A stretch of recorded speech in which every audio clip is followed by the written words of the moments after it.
Right, welcome back. తెలంగాణలో టీడీపీకి టీఆర్ఎస్కి పొడచూపిన విభేదాలు ఇవాళ తెలుగుదేశం పార్టీని లేకుండా చేసే పరిస్థితికి వచ్చింది. టీడీపీ ఎమ్మెల్యేలందరినీ, ఎమ్మెల్యేలే కాదు బలమైన నాయకుల్ని, కార్యకర్తలను కూడా టీఆర్ఎస్ వెతికి వెంటాడి మరి తనలో కలిపేసుకున్న తీరు చూసాం.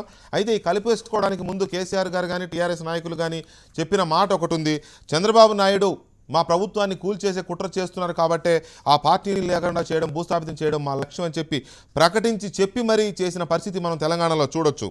అదే తరహాలో ఆంధ్రప్రదేశ్లో 21 మంది ఎమ్మెల్యేలు ఉంటే నేను తెలుగుదేశం ప్రభుత్వాన్ని కూలగొడతాను, ఆ సంఖ్య రాగానే చెప్తానని జగన్మోహన్ రెడ్డి అన్న మరుసటి రోజు నుంచి అక్కడ వలసలు మొదలయ్యాయి. సో ఇక్కడ ప్రభుత్వాలను కాపాడుకోవడం కోసమే తీసుకుంటున్నారు అనేది ఒకటైతే, బీజేపీ తెలుగుదేశం పార్టీని ఎప్పుడు వదిలించుకుందామా అని తెలంగాణలో చాలా తీవ్రంగా ఆలోచిస్తున్న పరిస్థితి ఒకటి చూడొచ్చు మనం. అలాగే ఆంధ్రప్రదేశ్లో బీజేపీకి టీడీపీకి మధ్య అభిప్రాయ భేదాలు బాగా పెరిగిపోతున్న నేపథ్యంలో జగన్మోహన్ రెడ్డి బీజేపీకి దగ్గరవుతున్నాడని, బీజేపీ సహకారంతో ఆ మద్దతు, ఆ బలం, ఆ అండా చూసుకునే జగన్మోహన్ రెడ్డి ప్రభుత్వాన్ని కూలదోస్తాననే అన్నాడని టీడీపీ నమ్మడం వల్లనే ఈ ఎమ్మెల్యేలకు వలవేసే కార్యక్రమం మొదలుపెట్టిందా? ఈ ఓవరాల్గా చూస్తే రెండు రాష్ట్రాల్లోనూ రాజకీయ పునరేకీకరణ జరుగుతోందా? అక్కడ టీడీపీ బీజేపీకి దూరం అవడం, ఇక్కడ టీఆర్ఎస్ బీజేపీకి దగ్గర అవడం, మొత్తంగా రాజకీయ సమీకరణాలు మారిపోతున్న స్థితి మనం చూడబోతున్నాం అనేది ఇవాళ మనం డిబేట్ నెంబర్ 2లో చూస్తున్నాం. డిబేట్లో సుధాకర్ రెడ్డి గారు టీఆర్ఎస్ శాసనమండలి సభ్యులు, అలాగే కోటమిరెడ్డి శ్రీధర్ రెడ్డి గారు వైఎస్ఆర్ కాంగ్రెస్ పార్టీ శాసనసభ్యులు, అండ్ ప్రకాష్ రెడ్డి గారు బీజేపీ తెలంగాణ శాఖ అధికార ప్రతినిధి స్టూడియోలో ఉన్నారు. ఇక కాశీరాజ్ గారు బీజేపీ ఆంధ్రప్రదేశ్ శాఖ సీనియర్ నాయకులు విశాఖపట్నం నుంచి ప్రత్యక్ష ప్రసారంలో అందుబాటులో ఉన్నారు. దినకర్ గారు తెలుగుదేశం పార్టీ నాయకులు విజయవాడ నుంచి మనకి ప్రత్యక్ష ప్రసారంలో అందుబాటులో ఉన్నారు. ముందుగా శ్రీధర్ రెడ్డి గారు, మీకేమనిపిస్తుంది? ఈ రెండింటికి చాలా పోలికలు ఉన్నాయి. నేను ఇందాక చెప్పినట్టుగా టీఆర్ఎస్ ఒక మాట చెప్పింది ఎమ్మెల్యేలను తీసుకోవడానికి ముందు, చంద్రబాబు నాయుడు కుట్ర చేశాడు, ఎందుకంటే వీళ్ళకి ఇక్కడ బొటాబోటీ మెజార్టీ ఉంది. 63 మంది కదా గెలిచింది, 6-7 ఎక్కువ గెలిచారు ఉండాల్సిన నంబర్ కంటే. కాబట్టి కొద్దిగా అటు ఇటు అయితే ప్రభుత్వానికి ఇబ్బంది. చంద్రబాబు నాయుడు ఆ కుట్ర చేస్తున్నాడు, మా వాళ్ళని 30 మందిని తీసుకుని ఆ ప్రభుత్వాన్ని కూలదోయాలని ట్రై చేస్తున్నారు, కాబట్టి మేము ఈ కార్యక్రమం మొదలుపెట్టాం చెప్పి మరీ చేశారు. అక్కడ జగన్మోహన్ రెడ్డి గారు సరదాగా అన్నారో, యథాలాపంగా అన్నారో, ఎందుకు అన్నారో కానీ అన్న నెక్స్ట్ డేనే మొదలైన కార్యక్రమం, మీ ఎమ్మెల్యేని తీసుకునే కార్యక్రమం. సో ఇక్కడ పునరేకీకరణ లేదా ప్రభుత్వాన్ని పడదోస్తారు అనే ఒక అనుమానం, ఒక ఆందోళన, ఈ రెండింటిలోంచి వచ్చిన ఈ చేరికలు. ఇక్కడ చిన్న విషయం హరికృష్ణ గారు, ఒకసారి మీరు జగన్ గారి వీడియో క్లిప్పింగ్ చూసినట్లయితే, జగన్ గారు 21 మంది ఎమ్మెల్యేలతో నేను ప్రభుత్వాన్ని పడగొడతాను, నాతో టచ్లో 21 మంది ఉన్నారు అని ఎక్కడా చెప్పలే. ఆ రోజు గవర్నర్ గారిని కలిసి బయటకు వచ్చిన తర్వాత విలేకరులు అనేక ప్రశ్నలు అడుగుతూ ఒక ప్రశ్న అడిగారు, వల్లభనేని వంశీ మీతో టచ్లో ఉన్నాడా అని చెప్పని. వంశీ విషయం ఎందుకయ్యా, టచ్లో చాలామంది ఉంటారు అని అన్నాడు. అంటే మీరు చెప్పేది ప్రభుత్వాన్ని పడగొడతారా, ఎప్పుడు పడగొడతారు, ఎవరు అని అంటే 21 మంది ఎమ్మెల్యేలు నాతో వస్తే ఈ ప్రభుత్వం కూలిపోతుంది, ఆ 21 మంది వచ్చిన రోజు మీకే గంటలో ప్రవేశపెడతానని చెప్పారు. ఇది మీరు దాన్ని ఎంత టోన్ డౌన్ చేసి చెప్పినా, ఎంత మెత్తగా చెప్పినా, మీరు అంటున్న మాట ఒకటే, మా ఎమ్మెల్యేలు పోవడంగా తెలుగుదేశం పార్టీ ఖాళీ అవుతుందని మీరు ఎప్పటి నుంచో అంటున్నారు. అంటే తెలుగుదేశం పార్టీ ఎమ్మెల్యేలు మాకు చాలా మంది టచ్లో ఉంటున్నారు అన్నారు.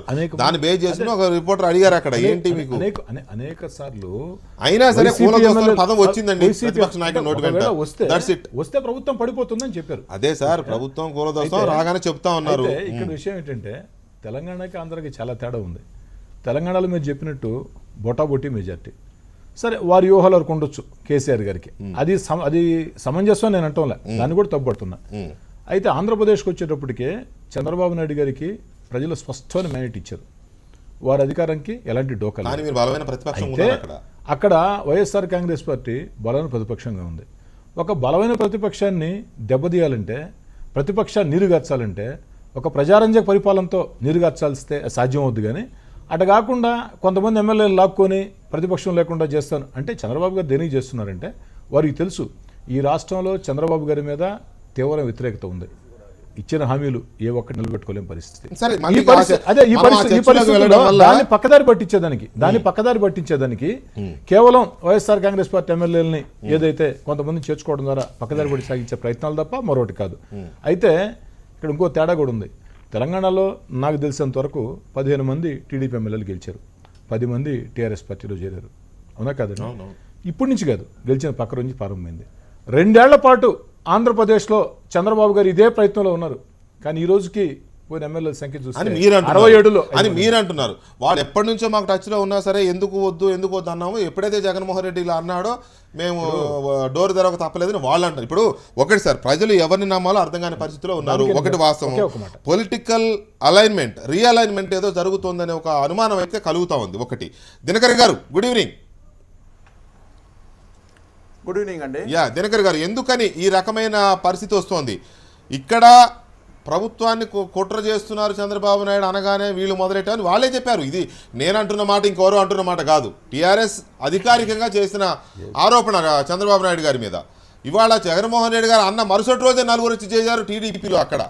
సో ఈ ప్రభుత్వాలు పడిపోతాయి అనే అభద్రతలోంచి వస్తున్న వ్యవహారమా ఇది, లేక రాజకీయ పునరేకీకరణ అనేది ఇక్కడ మన ముందున్న చర్చ? ఏం జరుగుతోంది?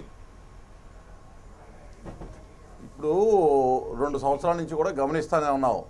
అనేక దఫాలు జగన్మోహన్ రెడ్డి గారు 2017 సంవత్సరంలో నేను ముఖ్యమంత్రి అవుతాను, జాతకాలు చూపించుకున్నాము, జ్యోతిష్యులు చెప్పారు అని రకరకాల సందర్భాల్లో మాట్లాడినటువంటి సందర్భం ప్రతి ఒక్కరికి కూడా తెలుసు. అంటే ఆయన యొక్క మానసిక చిత్తం ఏ విధంగా ఉందనేది ఆవిష్కృతమైంది మొదటి నుంచి.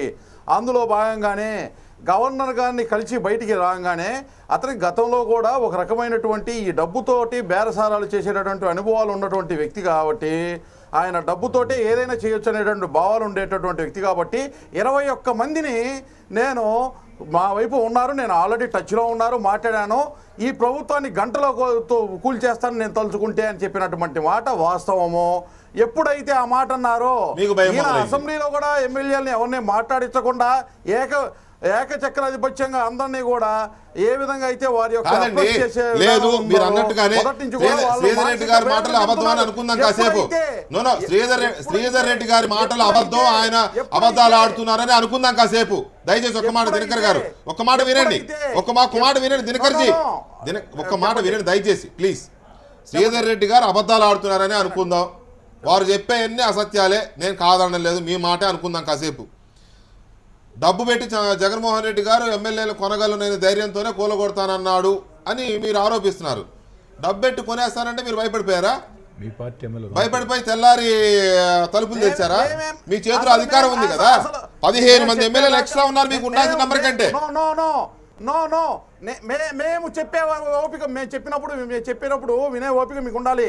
ఆయన యొక్క ఉద్దేశం ఏంటంటే ఎప్పుడైతే 21 మందిని ఆయన మా దగ్గర టచ్లో ఉన్నారు అన్నారో, ఈ ప్రభుత్వాన్ని కూలదోస్తాడు అనేటటువంటి దాంతో ఏ విధంగా ఆర్థిక పరిస్థితుల్లో ఇబ్బందుల్లో ఉన్న ఈ రాష్ట్రాన్ని మళ్ళీ ఒక రాజకీయ అనిశ్చితకి తెరదీస్తారు అనే ఉద్దేశంతో వారి పార్టీ ఎమ్మెల్యేలు ఎవరైతే విజ్ఞతగా ఆలోచించారో వాళ్ళంతా వాళ్ళు వచ్చిందే కానీ ఇక్కడ మా ప్రయత్నం లేదు. మేమే కనుక ప్రయత్నం చేసినట్టయితే ఈ 2 సంవత్సరాల్లో మొదటి 6 నెలల్లోనే ఆ పని ఫినిష్ అయిపోయేది. మాకు సమర్థవంతమైనటువంటి ఎమ్మెల్యేలు ఉన్నారు, ఎవరైతే 60 మంది దాకా సమర్థవంతమైన ఇన్ఛార్జీలు ఉన్నారు. మాకు అవసరం లేదు అధికారం. ఎవరైతే కావాలి ముఖ్యమంత్రి పదవి కావాలి అని తండ్రి చనిపోయిన దగ్గర నుంచి అరులు చాచారో ఆ వ్యక్తి యొక్క భావజాలాలు 6 నెలల లోపే మీరు కావాలనుకుంటే, ఒక్క నిమిషం సార్, 6 నెలల లోపే కావాలనుకుంటే ఫినిష్ అయిపోయేది మేము వద్దనుకున్నాను మీరే చెప్తున్నారు కదా. అప్పుడు వద్దనుకున్నది ఇప్పుడు ఎందుకు అవసరమైంది అనేది చర్చ. ఇప్పుడు అవసరం అవడానికి వెనుక కారణాలు ఏమున్నాయి అనేది చర్చ. ఒక్క జగన్మోహన్ రెడ్డి ప్రభుత్వాన్ని కూలగొడతానన్నాడు అనేది మాత్రమే కారణం కాదు. బీజేపీతో పొడసూపుతున్న అభిప్రాయ భేదాలు కానీ, బడ్జెట్లో అలొకేషన్స్ రాకపోవడం కానీ, ఇస్తానన్న నిధులు ఇవ్వకపోవడం కానీ, రాష్ట్రానికి విభజన చట్టంలో పేర్కొన్న ప్రత్యేక హోదా లాంటి వాటి విషయంలో బీజేపీ మాట తప్పుతోందని కానీ మీలో ఒక రకమైన అసంతృప్తి, అభిప్రాయ భేదాలు మీలో మొదలవుతున్నాయి. అటు బీజేపీకి ఏమో రాష్ట్రంలో రకరకాల అనుమానాలు, ఆరోపణలు అక్కడ బీజేపీకి ఉన్నాయి. ఈ పరిస్థితుల్లో వచ్చిందేమన్నా చర్చ. ఒక్క నిమిషం శ్రీధర్ రెడ్డి దినకర్ గారు, ఒక్క నిమిషం సూటిగా 2 మాటలు. దినకర్ గారు సూటిగా 2 మాటలు.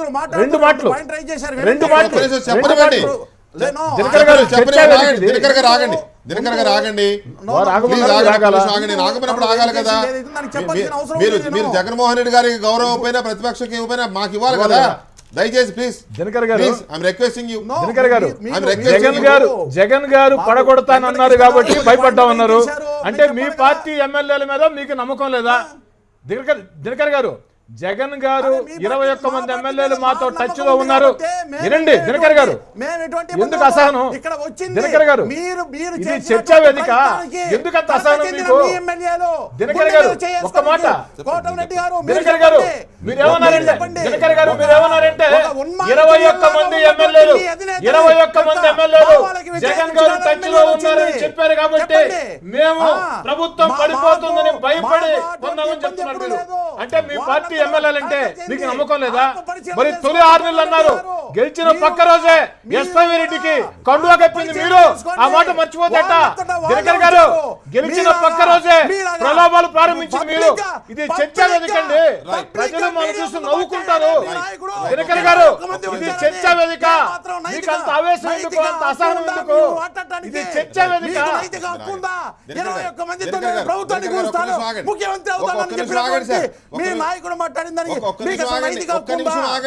ఒక్క నిమిషం ఆగండి, దయచేసి ఒక్క నిమిషం ఆగండి. ఇక్కడ సుధాకర్ రెడ్డి గారు, భారతీయ జనతా పార్టీ నిజానికి సరే పై నాయకత్వాలు కావాలనుకుంటున్నాయి కాబట్టి, కానీ తెలంగాణలో ఎప్పటి నుంచో బీజేపీ తెలుగుదేశానికి దూరంగా ఉండాలని కోరుకుంటుంది. ఎందుకంటే సరే అదేదో ఆంధ్ర స్టాంప్ ఉంది కాబట్టి మనకు నష్టం జరుగుద్ది, ఆంధ్రాలో పొత్తున్న ఇక్కడ మనం విరివిడిగా ఉందాం అనేది వీళ్ళు ఎప్పటి నుంచో కోరుకుంటున్నారు. కానీ నాయకత్వం అధిష్టానం కాదు కాబట్టి తప్పనిసరి పరిస్థితులు భరిస్తూ వచ్చారు. ఇక అది వరంగల్లో బయటపడిపోయింది పూర్తిగా. హైదరాబాద్లోనే కొట్టుకునే స్థాయికి వచ్చింది, వరంగల్లో బయటపడిపోయింది. ఇప్పుడు ఏపీలో కూడా అంత ఆశాజనకంగా లేదు, వీళ్ళిద్దరు కాపురం రోజు తిట్టుకునే పరిస్థితి ఉంది. సో అక్కడ దూరం అవుతున్న పరిస్థితి, ఇక్కడ టీఆర్ఎస్ బీజేపీ దగ్గర అవుతున్న పరిస్థితి. ఇది పునరేకీకరణ కాదా? మీరైతే దగ్గర అవుతున్నారు, బడ్జెట్ చాలా బాగుందని మాట్లాడారు, దేశం అంతా ఒక రకంగా మాట్లాడితే మీరు ఒక రకంగా మాట్లాడారు. వెంకటకృష్ణ గారు, మేము ఇష్యూ బేస్డ్గా మాట్లాడతాం. మా ముఖ్యమంత్రి గారు పలు పర్యాయంలో అప్పుడు నీతి ఆయోగ్ కార్యక్రమం వచ్చినప్పుడు, ఎందుకంటే ప్లానింగ్ కమిషన్కి బదులు నీతి ఆయోగ్ వస్తే చాలా బాగుంటుందని ఆ రోజు కూడా మాట్లాడినాం. కానీ ఆ రోజు మళ్ళీ ప్రధానమంత్రిని విమర్శించింది కూడా మేమే విమర్శించాం. కాబట్టి ఈరోజు కూడా బడ్జెట్లో వ్యవసాయదారులకు కానీ వ్యవసాయ కార్మికులకు కానీ దానికి అత్యధికమైనటువంటి యొక్క నిధులు కేటాయింపు జరగటం వల్ల ఇది సరి అయినటువంటి యొక్క ప్రభుత్వం అనేటువంటి ఒక మాట. అయినా కానీ మా ముఖ్యమంత్రి గారు బాగా బ్యాలెన్స్గా చేస్తూ సర్వసాధారణంగా ఆయన ఎట్లా అన్నామో ఇప్పుడు మీరు కూడా ఎంత మెత్తగా ఎంత కన్విన్సింగ్ సర్వసాధారణమైనటువంటి చేరాలని, కేంద్రంలో చేరాలనే తహతహ ఉంది అనేది చాలా బాహాటంగా చర్చించుకుంటున్నారు. మొన్న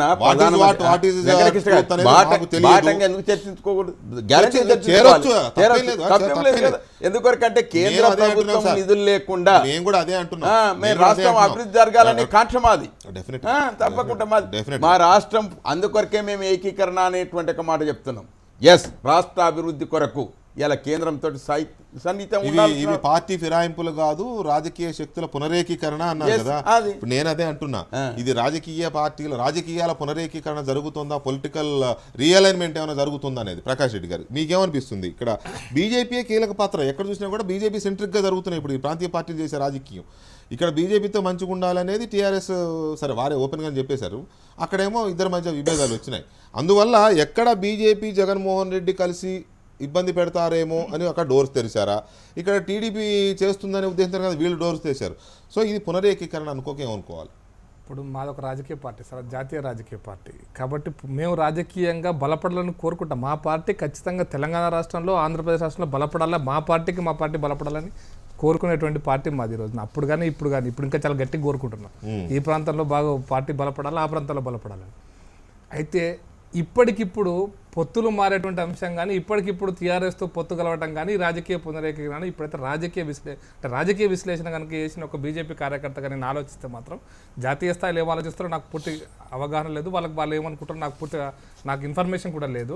బట్ ఒక రాజకీయ అనలిటికల్గా మనం ఆలోచిస్తే ఇప్పటికిప్పుడు టీఆర్ఎస్తో బీజేపీకి ఇక్కడ పొత్తుండే అవకాశాలు ఖచ్చితంగా లేవు ఇప్పుడున్న పరిస్థితి. ఎందుకంటే మేము స్వతంత్రంగా అపోజిషన్ కోర్టుని టీఆర్ఎస్ పార్టీ అనేక తప్పులు చేస్తుంది. ఈ తప్పుల వల్ల ఏ మాత్రం కూడా ప్రతిపక్షానికి అవకాశం వస్తే అది కాంగ్రెస్ పార్టీకి పూర్తి అవకాశం. ఎమ్మెల్యేలు ఓపెన్ గానే మేము వస్తామని చెప్తే కూడా తీసుకోలేదు టీఆర్ఎస్. చోట ఒక కార్పొరేట్ గెలవలేదు నువ్వు. ఇలా మాకు ఇంకా ప్రజలందరూ మాయంబడి ఉంటా అంటే నువ్వు టీఆర్ఎస్ తప్పులు చేస్తానే ఎట్లా అంటావా? ప్రజలు నమ్మే మాకు ఓట్లేస్తుంటా కాదు. ఇద్దరు టీఆర్ఎస్ బీజేపీ సంబంధించిన ఇద్దరు ఎమ్మెల్యేలు వస్తామని చెప్తుంటే కూడా మోడీ గారితోనూ అమిత్ షా గారితోనూ బీజేపీ సెంట్రల్ అధికారంలో ఉంది కాబట్టి ఆ బంధం దెబ్బతినకూడదనే మేము వద్దనుకుని ఊరుకున్నామని చెప్పి టీఆర్ఎస్ నాయకులు ఓపెన్గానే చెప్తున్నారు. ఇంకా ఒక అడుగు ముందే చెప్పాలంటే ఒక ఎమ్మెల్యే గారు ఒక సందర్భంలో ఏమో సార్ పొత్తులు కలిస్తే మంత్రి పదవి వస్తుంటున్నారు, ఎందుకు నన్నెందుకు ఇరికిస్తారని చెప్పి నాతోనే అన్న సందర్భం మీ ఎమ్మెల్యే గారు.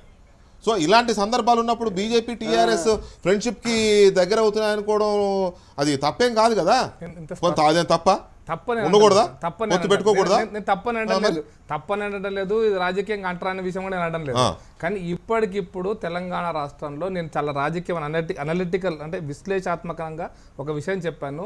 ప్రతిపక్ష కోర్టుని కాంగ్రెస్ పార్టీకి తెలంగాణలో మేము ఇవ్వదలుచుకోలేదు సార్.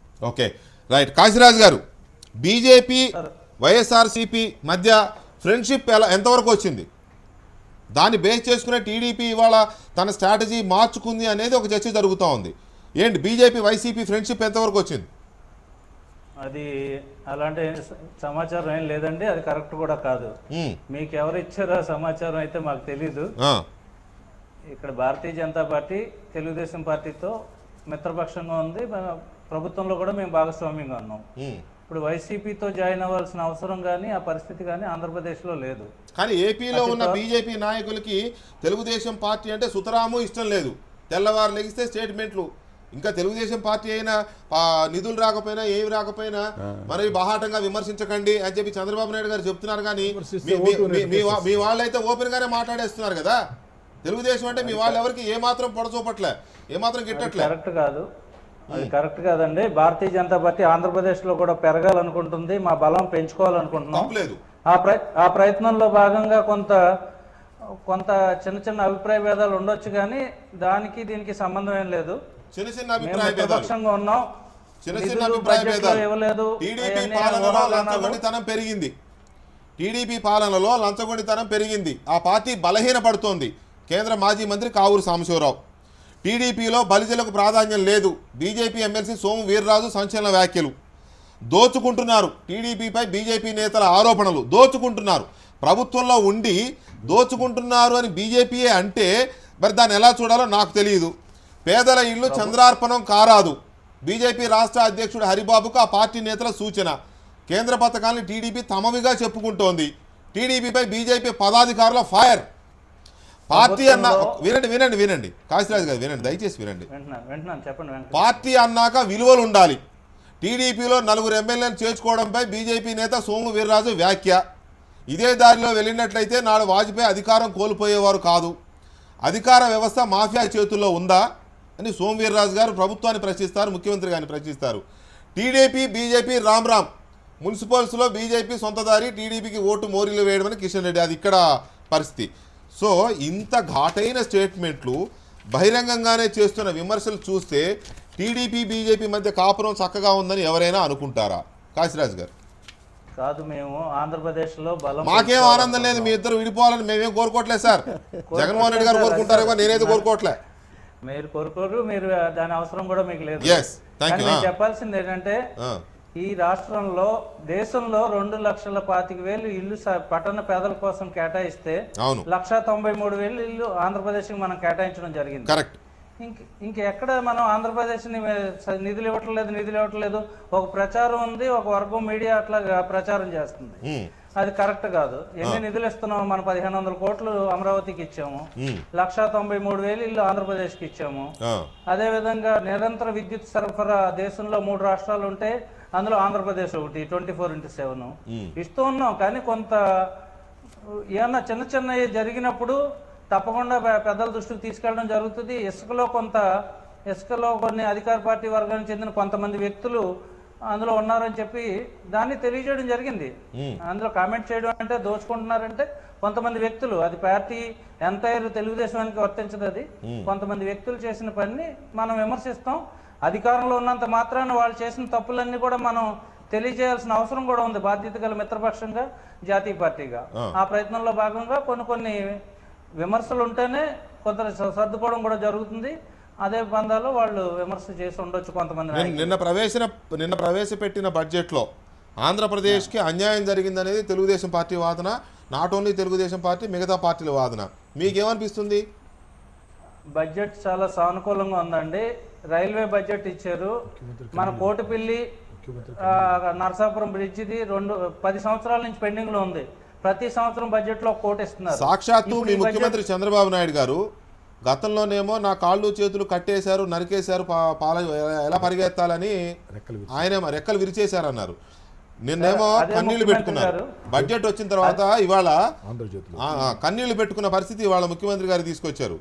మీరేమో చాలా సానుకూలంగా ఉంది, అద్భుతంగా ఉందని మీరు చెప్తున్నారు. నన్ను ఫినిష్ చేయనివ్వండి.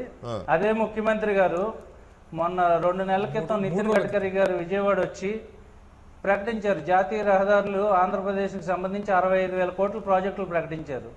ఇదే ముఖ్యమంత్రి గారు ప్రశంసించారు. నా జీవితంలో నేను ఊహించలేదు ఇన్ని ప్రాజెక్టులు. ఈ NH5, 42, NH5, NH62 ఇలాగ ఎన్నో నెంబర్లు ఆయన వేసుకొచ్చి NH271, 175 ఇలాగా ఇన్ని ప్రాజెక్టులు ఇచ్చారని నేను ఊహించలేదు, చాలా సంతోషం అని చెప్పి వారు ప్రకటించడం జరిగింది. అయితే పోలవరం సంబంధించి నిధులు ఇవ్వలేదనే ఒక ప్రచారం ఉంది. కానీ ఎక్స్పెండిచర్ రిపోర్ట్ సబ్మిట్ చేయకుండా ఏ ప్రభుత్వం కూడా బడ్జెట్ అలొకేషన్ చేయదు. అదేవిధంగా విశాఖ మెట్రోకి కూడా నిధులు ఇవ్వలేదని చెప్తున్నారు. దానికి డీటెయిల్డ్ ప్రాజెక్ట్ రిపోర్ట్ ఇంతవరకు ఇవ్వలేదు. ఏదైనా మనం అంచనా ఇస్తే దాన్ని బట్టి బడ్జెట్లో అవకాశాలు ఉంటాయి. అది కొంత చిన్నవి ఉన్నా కానీ ముఖ్యమంత్రి గారు మొన్న ఎంపీల సమావేశం పెట్టారు 28వ తారీఖున హైదరాబాద్లో. అవన్నీ చర్చిస్తారు. ఏమైతే హామీలు ఇచ్చామో, ఏమైతే ఆంధ్రప్రదేశ్కి అవకాశం డెవలప్మెంట్ అయితే బాగుంటుందో అన్నీ బీజేపీ ఇస్తుంది. అంటే బీజేపీ ఎవరి కోసం కాదు, మేము ఇచ్చిన హామీలు అమలు చేస్తేనే మాకు ఇక్కడ పెరిగే అవకాశం ఉంటుంది. రేపు రాబోయే ఎలక్షన్లో మాకు సరైన స్థానం వస్తుంది. అదే కదా మీరు ఇచ్చిన హామీలు రాష్ట్ర విభజన చేసినప్పుడు మీరు కొట్లాడి సాధించిన ప్రత్యేక హోదా హామీ మన్మోహన్ సింగ్ దగ్గర అది రావట్లేదనేది ఒక విమర్శ ఉంది. అట్లా ఆ విమర్శ చంద్రబాబు నాయుడు గారి మీద కూడా ఉంది. బీజేపీకి మరీ లొంగిపోయారు అయినా కనీసం అడగను కూడా అడగట్లేదని ఆయన మీద కూడా ఉంది ఆరోపణ. మీరేమో ఇవ్వట్లేదని ఆరోపణ మీ మీద ఉంది. పోలవరానికి సంబంధించి ఖర్చు పెట్టిన వాడికి లెక్కలు చూపిస్తారు కానీ ప్రాజెక్ట్ ఎలకేషన్ అయితే రావాలి కదా. ఇలాంటి చాలా ఉన్నాయి. దినకర్ గారు బడ్జెట్ విషయంలో మీకు వారికి చాలా అంతరం ఉంది. మీ స్పందన వేరుగా ఉంది, వారి స్పందన వేరుగా ఉంది. అంతకు ముందు కూడా చాలా వేరుగా ఉన్నాయి స్పందనలు. సో గ్యాప్ పెరుగుతోంది అనేది వాస్తవమా కాదా? మీకు వారికి గ్యాప్ పెరగడం వల్ల వైఎస్ఆర్ కాంగ్రెస్ పార్టీ బీజేపీ దగ్గర అవుతున్నాయి, వారిద్దరూ కలిస్తే ఇబ్బంది అవుతుందనే ఉద్దేశం తెలుగుదేశం పార్టీ అనుమానిస్తోంది అనేది వాస్తవమా కాదా? ఇప్పుడు ఇందులో అంశాలు వేరు అంశాలని ముడిపట్టడం వల్ల కొంచెం చిక్కుముడిలాగా అనిపించేటటువంటి ప్రయత్నం చేసేటటువంటి అంశం కనపడుతుంది. ఎవరు మనం స్పష్టంగా చూసినట్లయితే పోలవరానికి సంబంధించి ఏదైతే 4,000 కోట్ల రూపాయలు ఖర్చు అయిందో ఇవ్వడం జరిగింది. ఖర్చు డెఫిసిట్ బడ్జెట్ ఎంత అయ్యిందని తేల్చింది కూడా కేంద్ర ప్రభుత్వమే తేల్చింది. 2,200 కోట్లు వచ్చింది, మిగతా డబ్బులు ఇవ్వలేదు. వాస్తవం ఇది. మెట్రో రైలుకి సంబంధించి డీటెయిల్ ప్రాజెక్ట్ రిపోర్ట్ ఇవ్వకపోతే ₹1,00,000 ఎందుకు ఇచ్చారు? అంటే ఇన్ఫర్మేషన్ ఇవ్వాలి అనేటటువంటి ఇది ఉంటేనే కదా ఇచ్చింది. అంటే కాశీ గారు ఒక అంశంలో మటుకు చాలా స్పష్టంగా చెప్పారు. ఇప్పటి ఉన్నటువంటి పరిస్థితుల్లో ఈ 2 పార్టీలకు మధ్య ఉన్నటువంటి రాజకీయపరమైనటువంటి సంబంధాల్లో ఎటువంటి తేడాలు లేవు. కానీ ప్రభుత్వపరమైనటువంటి సంబంధాల్లో కేంద్ర ప్రభుత్వానికి రాష్ట్ర ప్రభుత్వానికి సంబంధించి నిన్న వచ్చినటువంటి బడ్జెట్ అట్లాగే రాష్ట్ర విభజనకి సంబంధించినటువంటి హామీల్లో ఉన్నటువంటి తేడా చాలా స్పష్టంగా ఉంది. మేము మా కన్సర్న్ ఏదైతే ఉందో మాకు హక్కుగా రావాల్సినటువంటి వాటాలు నిధులు ఏవైతే ఉన్నాయో అవి రావటంలో నిన్న డిక్లేర్ చేయడంలో బడ్జెట్లో కొంచెం కినుకు వహించిన దానికి ఇబ్బంది పడినటువంటి విధానాన్ని స్పష్టంగా ముఖ్యమంత్రి గారు చెప్పడం జరిగింది, మేము చెప్పాము. ఇంకొక అంశం 65,000 కోట్ల రూపాయలు ఏదైతే చెప్పారో ఇన్ఫ్రాస్ట్రక్చర్ రోడ్స్కి వాటికి 2,20,000 కోట్ల ఇన్ఫ్రాస్ట్రక్చర్కి రైల్వే బడ్జెట్తో కూడా కలిపి పెట్టిన దానిలో ఏమైనా డీటెయిల్స్ ఉన్నాయా అనేది వచ్చిన తర్వాత కానీ దాన్ని స్పందించలేము. మనము డీటెయిల్డ్గా 2,20,000 కోటికి సంబంధించి బైఫర్కేషన్ వచ్చిన తర్వాత మాట్లాడవచ్చు. కానీ ఇప్పుడే మా స్ట్రాటజీస్ ఏవో ఉన్నాయని స్ట్రాటజీస్ వాటిని తీసుకొచ్చి మా స్ట్రాటజీస్ గా ఆపాదించేటువంటి పరిస్థితి ఏదైతే ఉందో కొంచెం ఒక మాట చెప్పండి. మీరేమన్నారంటే ఇంకా పూర్తి వివరాలు రాలేదు, వివరాలు అన్నీ వచ్చిన తర్వాత స్పందిస్తానన్నారు. అంటే ముఖ్యమంత్రి గారు, యనమల రామకృష్ణుడు గారు, మీ పార్టీ వాళ్ళంతా వివరాలు రాకుండానే స్పందించారా? అసలు మీరు నేను మాట్లాడింది వింటాం అర్థమైందా మీకు? బాగా మీకు అర్థమైంది. సబ్జెక్ట్ తెలియట్లేదు, సబ్జెక్ట్ అర్థం కాని వాళ్ళు మాట్లాడుతున్నారు. No, no, నేను దినకర్ గారు, మాట్లాడింది infrastructure దినకర్ గారు, I'm projects. sorry. I'm sorry. ప్రకటించారు. మీరు దాని గురించి మరీ అంతగా శ్రీధర్ రెడ్డి గారిని అనాల్సిన అవసరం సార్, లేదు. నేను ఉండాలి. మీరు అన్న మరి పాయింటే ఏ- మీరు అన్న ఏ పాయింటే సబ్జెక్ట్ బడ్జెట్ కు ఏ సంబంధించి సబ్జెక్టు? నో ఏ నో సబ్జెక్టు? దయచేసి ఏ సబ్జెక్టు? దినకర్ గారు ఏ సబ్జెక్టు? దినకర్ గారు దాడి 65,000 చేయొచ్చు. కోట్లు దినకర్ గారు ఏదైతే రోడ్స్ కి సంబంధించి దాని గురించి నేను ఒక మాట చెప్తున్నాను. వినండి దినకర్ గారు, ఒక మాట సబ్జెక్ట్ కరెక్ట్గా దయచేసి దేనికి వినండి. మీరు దయచేసి అంశానికి వినండి. అంశానికి ముడిపెట్టి చెప్పొద్దు. ముఖ్యమంత్రి గారు ఏ కన్నీళ్లు అంశానికి పెట్టారండి. అంశాన్ని మాట్లాడండి. అయ్యా దయచేసి దినకర్ వినండి. గారు ఇప్పుడు సాక్షాత్తు ఈ ఎవరైనా రాష్ట్ర పెడతారండి, ముఖ్యమంత్రి గారు రాష్ట్రానికి కన్నీళ్లు కావాల్సింది పెట్టారు. అవుతారా? అవును కన్నీళ్లు పెట్టారు. ముఖ్యమంత్రి గారికి మీరేమో కన్నీళ్లు వివరాలు వచ్చింది, రావాలంటున్నారు. మీకు అంటే నవ్వు వివరాలు వచ్చింది. చూడకుండానే మీకు ముఖ్యమంత్రి గారి ఆనందంగా కన్నీళ్లు ఉన్నారు. పెట్టారా? మీరు ఆనందంగా యనమల ఉన్నారు. రామకృష్ణుడు పండగ గారు చేసుకున్నారు. స్పష్టంగా చెప్పారు, జగన్మోహన్ రెడ్డి కేంద్ర జిల్లాలో బడ్జెట్ 2 ప్రభావం రోజుల ముందు బడ్జెట్ రేపటి ఉంది. రోజు దేవుని అక్కడ రాష్ట్ర ఏకత్వం బడ్జెట్ చేశాడు. పెరుగుతుందని రాష్ట్ర ప్రజలకు అంటే యనమల తెలియాలని రామకృష్ణుడు కూడా. చూడకుండానే పెట్టారా? తెలియాలి. ఏం మాట్లాడతారండి మీ- మీరు? మీకు ఆనందంగా ఉంది. మీ మాకు మొహంలోనే ఆనందం కనబడుతుంది లేదండి. ఆనందం. మాకు అంటే ఆనందం ఇక్కడ లేదు. రాలేదంటే మీకు పక్కన ఆనందం. TRS చూసి ప్రజలు నేర్చుకోండి. ఇబ్బంది పడటం అయ్యా, ఆనందం. అయ్యా, ప్రజల అక్కడే కష్టాలు అక్కడే ఆనందం. వస్తుంది. ప్రజల్ని అక్కడే ఇబ్బందుల్లోకి వస్తుంది. నెట్టడం TRS ఆనందం చూసి మీకు. తెలంగాణలో ఆపండి. ఎమ్మెల్యేలు పార్టీ మీ మారితేనేమో ఆనందం మీరేం ఎందుకు మాట్లాడరు. బడ్జెట్ మీ ఎమ్మెల్యేలు వస్తూనే పోగానే బడ్జెట్ వస్తూనే ఒక్క బడ్జెట్ నిమిషం సార్. అయ్యా బడ్జెట్ వస్తూనే TRS ఎంపీలు కేంద్ర మంత్రి గారికి పోయారు. దినకర్ దినకర్ గారు నీతో సహా ముద్దలు రావాల్సి వస్తుంది. ఆగండి, మీరు ఇద్దరు ఆగండి, ఒక నిమిషం ఆగండి. ఈ దినకర్ విధంగా గారు ఆగండి, ఒక నిమిషం పిచ్చి ఆగండి. పిచ్చి ఒక ఆలోచనలు నిమిషం ఆగండి, ఒక చేస్తే నిమిషం ఈ ఆగండి. విధంగా ప్రజల్ని రెచ్చగొట్టే విధంగా మీరు ఒక నిమిషం ఆగండి మాట్లాడితే సార్. మీతో సహా కూడా దినకర్ గారు రావాల్సి ఒక వస్తుంది. నిమిషం ఆగండి, ఒక నిమిషం ఆగండి. సీతారెడ్డి గారు టీఆర్ఎస్ చూసి నేర్చుకోండి అని చెప్తున్నారు. మీరు ఆల్రెడీ నేర్చుకుని స్టార్ట్ అయింది అక్కడ.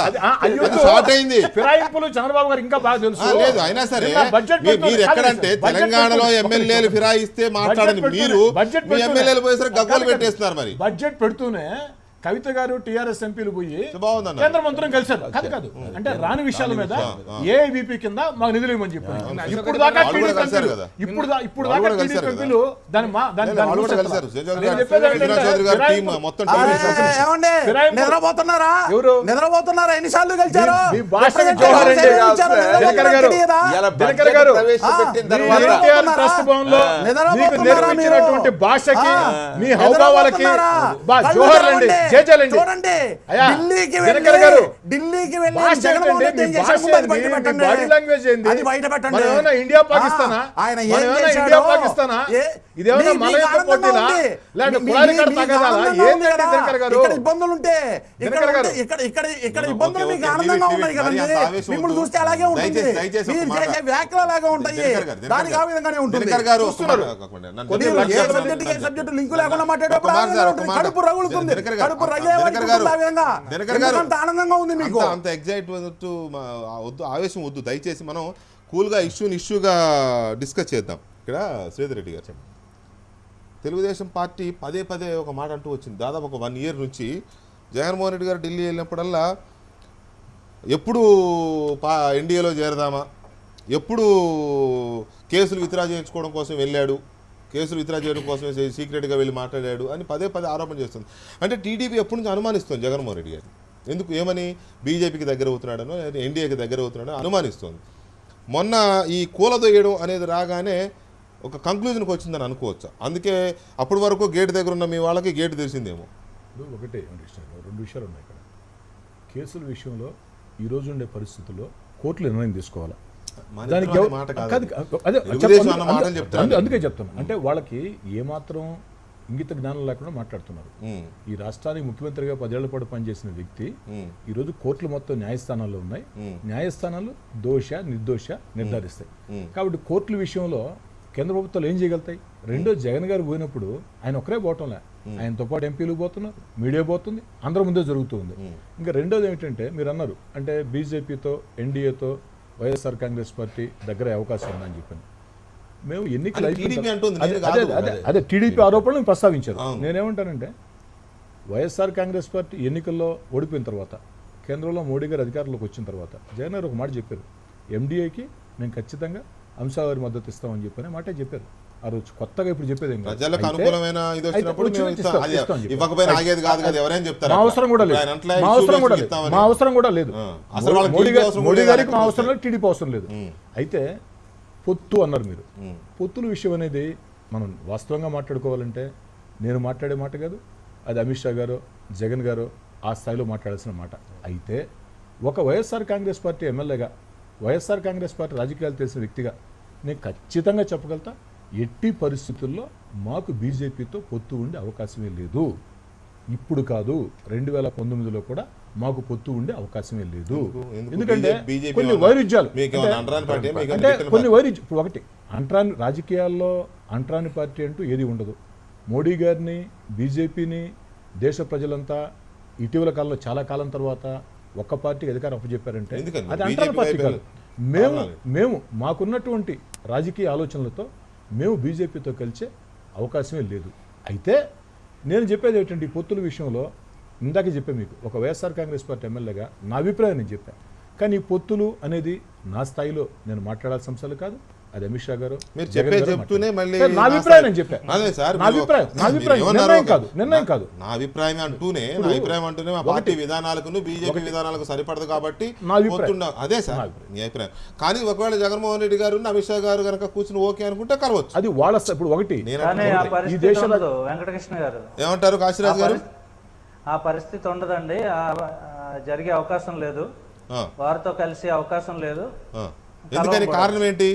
జగన్మోహన్ రెడ్డి గారితో కలిసి అవకాశం లేకపోవడం కారణం ఏంటి? వారు చేసిన మాది ఒక క్లీన్ ఇమేజ్ ఉన్న పార్టీ అండి. ఏది మా పార్టీ ఒక క్లీన్ ఇమేజ్ ఉన్న పార్టీ. ఓకే, అందుకే ఓటు కోట్లు. అలాంటి కొంచెం ఎలిగేషన్స్ ఉన్నాయి, అలాంటి మేము కలుపుకోండి, ఆ పరిస్థితి రాదు.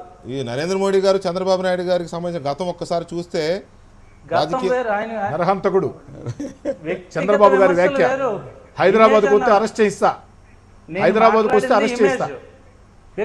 అది వేరు. కాశీరాజ్ గారు. ఇమేజ్ గురించి మాట్లాడుతున్నాను నేను. అదే. ఇమేజ్. అదే చంద్రబాబు గారు పార్టీ ఇమేజ్. ఓటు కోట్లు. ఏమి ఇమేజ్ అండి? చంద్రబాబు గారు ఓటు కోట్లు. కాశీరాజ్ గారు, బహిరంగంగా నేను వీడియోలో మిమ్మల్ని దొరికింది. అడగాలనుకుంటున్నా, ఇమేజ్ అంటే ఇప్పుడు నరేంద్ర మోడీ గారి మీద అప్పట్లో అలా కాదు సార్. చాలా దారుణమైన హింసకు కారపడయ్యాడు, ఊచకోత పోయించాడని గోద్రా ఇన్సిడెంట్ లో. ఒక మాట కాశీరాజ్ గారు ఒక్క మాట నన్ను అడగనివ్వండి. నరేంద్ర మోడీ గారి మీద ఒక రకమైన ఇమేజ్ ఉండేది గతంలో. సరే, అది నిజమా అబద్ధం నేను చూడలేదు, మనకు తెలీదు. నరహంతకుడని, లేకపోతే చాలా హింసకి కారకుడయ్యాడని, వందల మంది ఊచకోత కోయించాడని, ఎన్కౌంటర్లు చేయించాడని, ఇలాంటివి ఉండేవి. ఒక మాట ఆయన మీద ఆ ఇమేజ్ ఉండేది. ఇప్పుడు జగన్మోహన్ రెడ్డి గారు ఏ ఇమేజ్ ఉందని మీరు వద్దనుకుంటున్నారు? అవి కరెక్ట్ కాదని కోర్టులు రుజువు చేసినాయి. జగన్మోహన్ రెడ్డి గారు కూడా ఆయన ఏ కోర్టులు చెప్పాయి? ఇక్కడ కూడా ఏ కోర్టు జగన్ గారి మీద కాశీరాజ్ గారు, జగన్ గారి మీద ఏ కోర్టులు చెప్పాయి? జగన్ గారి మీద ఏ కోర్టులు చెప్పాయి? కాశీరాజ్ గారు, ఒక పక్క ఓటు కోట్లని టీవీలో అడ్డంగా చంద్రబాబు గారు దొరికిపోతే ఆ చంద్రబాబు గారు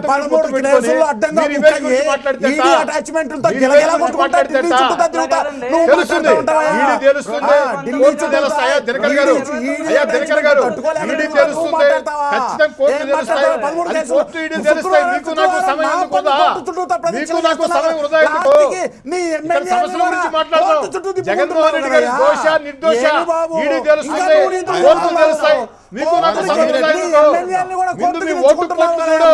కేంద్రాన్ని గట్టిగా అడగలేవు. చంద్రబాబు గారు కేంద్రాన్ని గట్టిగా అడిగితే ఓటు కోర్టు వచ్చేస్తుంది. చంద్రబాబు గారు కేంద్రాన్ని బడ్జెట్ గురించి ప్రశ్నిస్తే వెంటనే ఓటు కోట్లు వచ్చేస్తుంది. ఓటు కోట్లు అడ్డంగా దొరుకుతారని చెప్పి కేంద్రం ముందు సాగిలపడి ఆంధ్రుల ఆత్మగౌరవాన్ని తాకట్టు పెడుతూ ఆంధ్ర ప్రయోజనాన్ని కాలరాస్తూ మీరు కూడా మాట్లాడతారండి. ఆంధ్ర ప్రయోజనాన్ని ఓటుకు కోట్లు కేసులో భయపడి ఓటుకు కేసులకు భయపడి మీరు దినకర్ గారు ఒక నిమిషం ఆగండి. కాశీరాజ్ గారు ఏం చెప్పినా శ్రీధర్ రెడ్డి గారు వినండి సార్, ప్లీజ్ ఒక మాట వినండి సార్, ప్లీజ్. కాశీరాజ్ గారు జగన్ పార్టీకి క్లీన్ ఇమేజ్ లేదు కాబట్టి మేము అలాంటి అవకాశమే లేదని వారు చెప్పినా, లేకపోతే మా రాజకీయ విధానాలకి బీజేపీ విధానాలకు సరిపడదు కాబట్టి మేము కలిసే అవకాశం లేదని శ్రీధర్ రెడ్డి గారు చెప్పినా, I received a message from a senior journalist from Delhi. Vijayasai Reddy ఢిల్లీకి రాకుండానే ఈ ఆకర్ష్ ప్రోగ్రామ్ రాకూడదనే. Once he becomes MP and comes to Rajya Sabha, TDP has a lot to worry because he can be a bridge between centre and the party. He can also manage cases for Jagan, TDP fears, hence encouraging defections. Even BJP is aware of this. Vijayasai Reddy గారికి రాజ్యసభకి ఇచ్చి సభ్యత్వం ఇచ్చి పంపాలనేది జగన్మోహన్ రెడ్డి గారి ఇది. విజయసాయి రెడ్డి గారు అంటే నేను ఆ పదం వాడచ్చు, మ్యానిపులేటర్ అనే పదం వాడకూడదేమో, నెగిటివ్ సెన్స్ అవుద్దేమో, కానీ బాగా సంధానకర్తగా ఎక్కువగా చేయగలడనే ఒక ఒపీనియన్ ఉండవచ్చు బహుశా. సో అందువల్ల ఎమ్మెల్యేల సంఖ్యను తగ్గిస్తే నా మాట పూర్తి కాలేదు ఆగండి మీరు ఆగండి ఒక నిమిషం.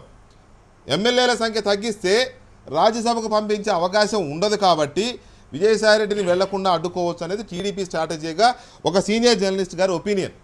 My friend mister Chandrakant, he's from Delhi. ఆయన ఒపీనియన్, ఎట్టి పరిస్థితుల్లో ఆయన ఒపీనియన్ అది. అంటే ఇక్కడ ఈ డిబేట్ ఒక్క నిమిషం దినకర్ గారు, ఒక్క నిమిషం దయచేసి ఒక్క నిమిషం. ఈ డిబేట్ నేను తీసుకున్న యాంగిల్ తప్పు కాదు అనేది ఇప్పుడు ఆ మెసేజ్ చూపిస్తుంది. ఎందుకు? ఏదో ఒక రూపంలో బీజేపీకి వైసీపీకి సంబంధాలు మెరుగుపడే అవకాశం ఉందనేది టీడీపీ అనుమానిస్తోంది. ఆ అనుమానంలో భాగంగానే ఈ చేరికలు, ఈ యాంటీ డిఫెక్షన్ ఎంకరేజ్ చేయడం ఇదంతా కూడా. సుధాకర్ గారు ఇప్పుడు మీరు చెప్పండి మీ ఒపీనియన్. వెంకటకృష్ణ గారు, ఇప్పుడు నేను పునరేకీకరణ అవుతున్న మాట వాస్తవమా కాదా?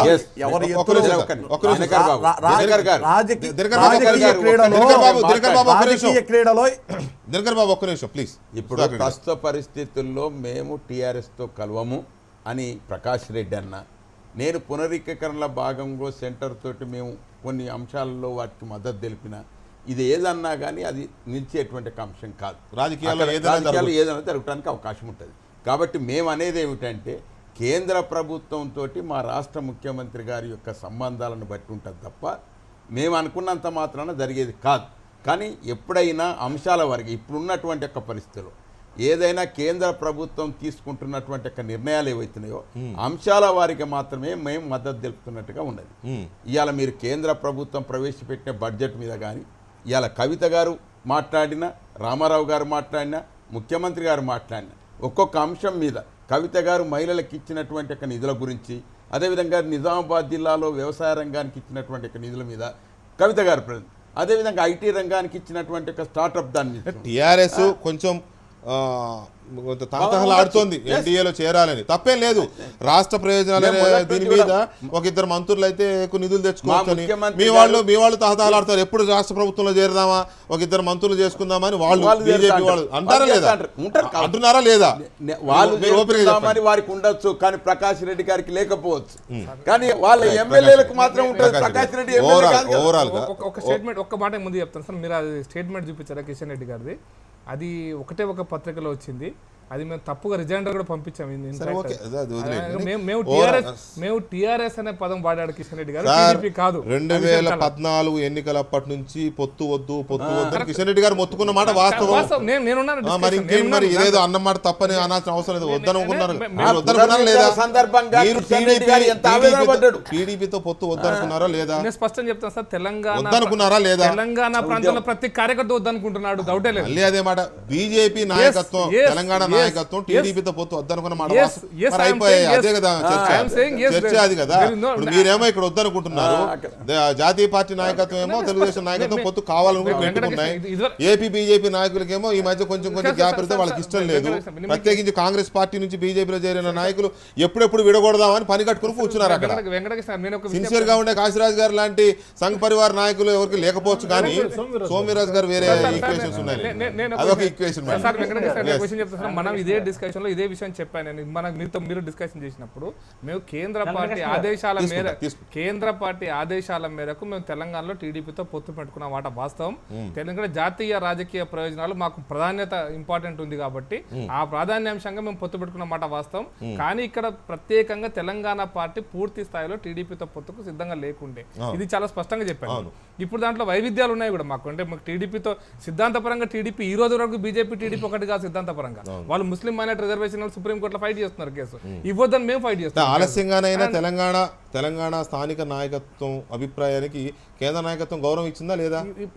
గౌరవం ఇవ్వడం కాదు. ఇప్పుడు మేము ఇప్పుడు వరంగల్ ఎలక్షన్స్ విషయం కానీ, ఖమ్మం విషయంలో కానీ మా రాష్ట్ర పార్టీ తీసుకున్న నిర్ణయం ఏంటంటే మేము ఆ స్థానిక జిల్లా పార్టీలతో చర్చించుకొని నిర్ణయం తీసుకోండి.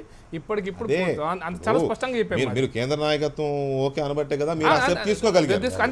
తెలంగాణ రాష్ట్ర నాయకత్వం అభిప్రాయాన్ని ఆలస్యంగానైనా కేంద్ర నాయకత్వం గౌరవించింది కదా, మరి అలాగే ఏపీ నాయకత్వం అభిప్రాయాన్ని రేపో బాబా గౌరవించవచ్చు. మీకు కాశీరాజ్ గారు ఒక విషయం చెప్పారు, వాళ్ళు చెప్పిన విషయం ఏంటంటే ఇసుక విషయం మీరు మీ బడ్జెట్ అలొకేషన్స్ లో ఆంధ్రప్రదేశ్ కి ఇస్తున్న గుర్తింపు గానీ, ఆంధ్రప్రదేశ్ ని చూస్తున్న చిన్న చూపు గానీ ఏదో ఒక రోజు బద్దలవ్వడం ఖాయం. బద్దలవ్వడమా బద్దలవ్వడం విషయం పక్కన పెడదాం సార్. ఇప్పుడు కాశీరాజ్ ఇద్దరు బడ్జెట్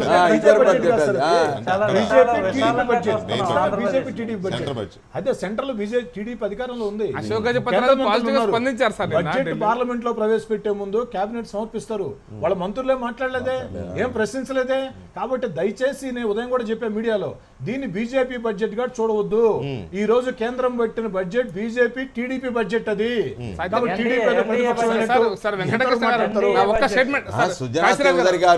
ఒక స్టేట్మెంట్ కంప్లీట్ చేస్తారు సార్. మేము 2014 కంటే ముందు టీడీపీతో పొత్తు పెట్టుకున్నాం సార్. ఖచ్చితంగా ఇప్పుడు పొత్తు కొనసాగుతుంది. 2018 ఎన్నికల ముందు ఖచ్చితంగా మేము రివ్యూ చేస్తాం. మా పార్టీ బలాల ఆధారంగా, మా విధానపరమైన అంశాల ఆధారంగా అన్ని రాష్ట్రాల్లో రివ్యూ చేస్తాం. మీ శివసేన మీకు ఉదాహరణ చెప్తున్నా. నా క్వశ్చన్ మీకు అర్థం కాలేదనుకుంటా. అది అంతటా ఒకేలా ఉంటుందా? ఒక పార్టీ ఇప్పుడు తెలుగుదేశం పార్టీ 2 రాష్ట్రాల ఇక్కడో రకంగా అక్కడో రకంగా ఉంటుందా? అది జాతీయ పార్టీ కెమిస్ట్రీ అట్లా ఉంటుందా? ఇప్పుడు శివసేన కెమిస్ట్రీ అనేది కెమిస్ట్రీ అట్లా ఉండదు కదా. శివసేన పార్టీ ఆంధ్రప్రదేశ్ లో ఒక యూనిట్ ఉంది, కానీ మా పొత్తు లేదు. శివసేన గురించి మరి అదే స్థాయి తెలుగుదేశం వస్తారు సార్. ఇక్కడ అదే పరిస్థితి ప్రకాష్ రెడ్డి గారు బీజేపీలో అత్యంత సీనియర్ నాయకుడు, కేంద్ర నాయకులు దగ్గర సంబంధాలు ఉండే వ్యక్తి. శివసేన పరిస్థితి ఆంధ్రాలో ఏందో 2019లో తెలంగాణలో పరిస్థితి అంతేనని చెప్పారు వారు. దాన్ని గుర్తించండి. మేము గుర్తించాం. మీరు ఆనందించండి. సార్ వెంకటేశ్వర ఇంకో పాయింట్ చెప్తాను, కంటిన్యూస్ చెప్తాను. ఒక ప్రాంతీయ పార్టీ ఎంత పెద్దగా, ఇప్పుడు ఎస్పీ పార్టీ తెలంగాణ జాతీయ పార్టీ అని చెప్పుకున్నా, బీఎస్పీ జాతీయ పార్టీ అని చెప్పుకున్నా, ఒక ప్రాంతీయ పార్టీ వాళ్ళ స్థానిక అవసరాలు ఇంకో రాష్ట్రంలో లేదు. కాబట్టి అవకాశం లేదు. ఇప్పుడు చెప్పండి, ఇందాక నేను ఆపాను మిమ్మల్ని చెప్తుంటే. కాశీరాజ్ గారు అదే సార్, శ్రీధర్ రెడ్డి గారు చెప్పారు 2019లో కూడా మేము పెట్టుకోమని. ఆ ఉద్దేశం లేదు. 2019 నాటికి ఈ వైఎస్ఆర్సీపీ ఆంధ్రప్రదేశ్ లో ఉంటుందా ఉండదా కూడా మాకు అనుమానంగా ఉంది. అంటే ఎందుకని అంత వైసీపీ పూర్తిగా ఉండదని అభిప్రాయం మీకెందుకు కలుగుతుంది? లేదు, వాళ్ళు తీసుకునే విధానాలు కానీ, శాసనసభలో వాళ్ళు ప్రవర్తించే విధానం కానీ, ప్రజా సమస్యల మీద వాళ్ళు పోరాడే విషయం కానీ అదేం కనిపించట్లేదు. ఇప్పుడు మేము తిరుగుతున్నాం, గ్రామాల్లో తిరుగుతున్నాం, అన్ని ప్రాంతాల్లో కూడా డే బై డే వాళ్ళ పార్టీ డిక్రీజ్ అయిపోతుంది. ప్రజల్లో అధికార పార్టీకి వ్యతిరేకత పెరుగుతుందా, ప్రతిపక్షానికి వ్యతిరేకత పెరుగుతుందా? ప్రతిపక్షానికి అసలు లేదండి. ఇక్కడ పొలిటికల్ వ్యాక్యూమ్ ఉంది ఆంధ్రప్రదేశ్లో. తెలుగుదేశం పార్టీ అధికార పార్టీకి ఎలాగో యాంటీ ఇన్కంబెన్సీ ఉంటుంది. తెలంగాణలో కూడా అదే సమస్య. కరెక్ట్ కాశీరాజ్ గారు మీరు అన్నట్టుగానే యాంటీ ఇన్కంబెన్సీ ఉన్నది కాబట్టి అది ఎవరికి పోతుంది? టీఆర్ఎస్ వస్తానంటుంది అక్కడ. టీఆర్ఎస్ వచ్చినా ఏం ఉపయోగం లేదు. తెలుగు రాష్ట్ర సమితి పేరుతో ఇప్పుడు మీరు చెప్పిన దాని ప్రకారం అధికార పార్టీకి యాంటీ ఇన్కంబెన్సీ ఎలాగూ ఉంటుంది. అధికారంలో మీరిద్దరే ఉన్నారు, ప్రతిపక్షానికి వ్యతిరేకత పూర్తిగా ఉందన్నారు. అంటే జగన్మోహన్ రెడ్డి గారికి వ్యతిరేకత పూర్తిగా ఉంది, పొలిటికల్ వాక్యూమ్ వచ్చింది. అంటే ఎవరో ఒకళ్ళు నింపాలి దాన్ని. ఎవరైనా దినకర్ గారు చెప్పండి. తిప్పి పరిస్థితి వస్తుంది. రైట్ దినకర్ గారు చెప్పండి. ఒకటి కాశీనాథ్ గారు చెప్పినటువంటి అంశం ఒకటి స్పష్టం, అది 100% కరెక్ట్. అక్కడ ఎవరు ఎమ్మెల్యేలు ఉండే పరిస్థితి కనపట్లేదు వైసీపీలో. 6 నెలల్లో 1 year తర్వాత జగన్ గారి భౌతవ్యం కూడా అంధకారమే అనిపిస్తుంది వాళ్ళు ఉన్నటువంటి కేసుల నేపథ్యంలో. కాబట్టి ఆ పార్టీని నడిపే నాయకుడు కూడా ఉండని పరిస్థితి. గుర్రం ఏమవుద్దో కళ్ళెం వేయలేని తెలుగుదేశం పార్టీకి ఆంధ్రప్రదేశ్ లో చాలా సీట్లు డిపాజిట్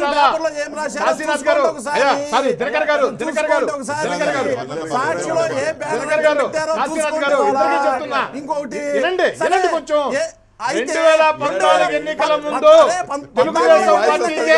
తెలుగుదేశం పార్టీకి డిపాజిట్లు రాలేదు, కానీ మీరు అధికారంలోకి వచ్చారు. చరిత్ర మర్చిపోతే ఎలా? అయ్యా దినకర్ గారు, చరిత్ర మర్చిపోవద్దు. 2014 ఎన్నికల ముందు రైట్ ఓకే 2014 ఎన్నికల ముందు చూద్దాం సార్, చూద్దాం. తెలుగుదేశం పార్టీకి చాలా స్థానాల్లో డిపాజిట్ రాలా. మీరు అధికారంలోకి వచ్చారు. ఎందుకంత పిడిసిపాటు, ఎందుకంత అహంకారం? ప్రజలు నిర్ణయిస్తారు. ఖచ్చితంగా ప్రజలు నిర్ణయిస్తారు. మీరు అతను ఏ రోజైతే ఆ మాట సార్, కేసులు ఒక పోయి మాట, ఒక లోపలికి మాట. వెళ్తాడో రైట్, ఆ రైట్. రోజు దినకర్ ప్రజలు గారు. ప్రశాంతంగా ఉంటారు. దినకర్ గారు. ఏ నిర్ణయిస్తారు. నిమిషం కూడా ఎప్పుడు అనిశ్చితి రైట్, కావాలి. దినకర్ గారు. మీ దినకర్ గారు, నాయకుడు, ఓకే. మీ యొక్క దినకర్ గారు. ఎమ్మెల్యేల దగ్గర మీకు ఓ, విశ్వాసం లేదు. మీ దినకర్ నాయకుడికి. గారు దయచేసి మీ ఆగండి. ఎమ్మెల్యేల విశ్వాసాన్ని ముందు ప్రజాస్వామ్యంలో పెంచుకోండి. నో ప్రజాస్వామ్యంలో ముందు ఎవరు మీ ఎమ్మెల్యేలు పెంచుకోండి. ప్రజాస్వామ్యంలో ఎవరు మిడిసిపడినా అది టీడీపీ అయినా కాంగ్రెస్ అయినా బీజేపీ అయినా ఇంకొకరైనా మిడిసిపాటు ఎవరికి వైఎస్ఆర్సీపీ అయినా మిడిసిపడితే ప్రజలు చూస్తూ ఊరుకోరు. ఇవాళ తెలంగాణలో తెలుగుదేశం ఉండదు అని ప్రకాష్ రెడ్డి గారు అంటే సేదర్ రెడ్డి గారు సంకలు గుర్తుకుంటున్నారు. వైఎస్ఆర్ కాంగ్రెస్ ఉందా? హరికృష్ణ గారు, లేదు కదా. అట్లా పార్టీలు ఒక్కొక్క రాష్ట్రంలో ఒక రకంగా ఉంటాయి. సమైక్య పార్టీ అన్నాడు, కనీసం కార్పొరేషన్ ఎన్నికల్లో పోటీ చేయలేకపోయాడు ఆయన. మీరు పోటీ చేసి మీరే సాధించారు. అన్నాడు. పోటీ చేసి మీరే సాధించారు. పోటీ చేసి దిక్కు దివ్వనవ్వలేదు. పోటీ చేసి మీరే సాధించారు. రైట్. నేను సంకల్పం మేము కనీసం టైం ఒక మా లేదు. ఏడు టైం లక్షల లేదు. ప్రస్తావించాం. వెంకటకృష్ణ గారి మాట సెకండ్ ప్లేస్ మీరు ఉన్నాము. సంకల్పం మా చేశారు. మేము రైట్ రైట్ సెకండ్ రైట్ పొజిషన్లో రైట్ ఉన్నాం. రెడ్డి గారు thank you very much. Prakash Reddy గారు, సుధాకర్ రెడ్డి గారు, దినకర్ గారు thank you very much. Kasiraj గారు థ్యాంక్ యూ వెరీ మచ్ మాతో చర్చలో పాల్గొన్నందుకు. ఇది ఇవాల్టి లెఫ్ట్ అండ్ రైట్. మళ్ళీ రేపు కలుద్దాం. Thank you very much. Good night.